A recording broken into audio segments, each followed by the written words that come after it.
کفار کی مشابہت اختیار کرنے سے بچو، کیونکہ یہ ہر مصیبت کی جڑ ہے۔ پیارے رسول صلی اللہ علیہ وسلم کا ارشاد ہے، من تشبہ بقوم فہو منہم، جس نے کسی قوم کی مشابہت اختیار کی وہ انہی میں سے ہے۔ غیر اللہ پر توکل اور بھروسہ کرنے سے بچو۔ اللہ تعالیٰ کا ارشاد ہے، وَمَن يَتَوَكَّلْ عَلَى اللَّهِ فَهُوَ حَسْبُهُ، اور جو شخص اللہ پر توکل کرے گا اللہ اسے کافی ہوگا۔ اللہ کی معصیت اور نافرمانی میں کسی مخلوق کی اطاعت نہ کرو۔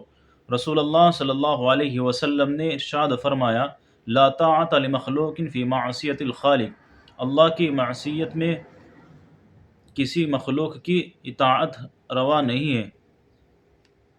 اللہ کے بارے میں برا گمان رکھنے سے بچو۔ حدیث قدسی میں اللہ تعالیٰ کا ارشاد ہے، انا عند ظن عبدی بی، میرا بندہ میرے بارے میں جیسا گمان رکھتا ہے میں اس کے لیے اس کے مطابق ہوتا ہوں۔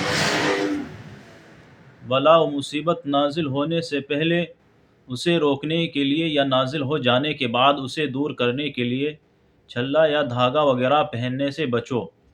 نظر بد کو روکنے کے لیے تعویذ لٹکانے سے بچو، کیونکہ یہ شرک ہے۔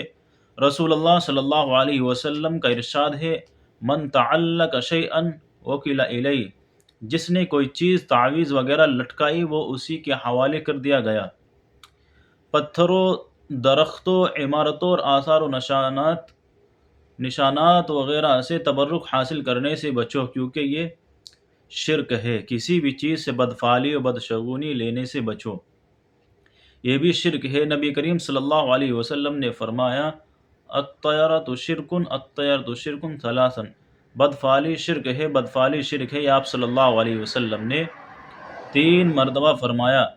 نجومیوں کی تصدیق کرنے سے بچو، جو غیب دانی کا دعویٰ کرتے ہیں اور صحیفوں میں برج ظاہر کرتے ہیں اور ان برجوں سے متعلق اشخاص کی خوش نصیبی یا بد نصیبی بتاتے ہیں، اس کے بارے میں ان کی تصدیق کرنا بھی شرک ہے، کیونکہ اللہ کے سوا کوئی غیب نہیں جانتا۔ صدق اللہ العظیم۔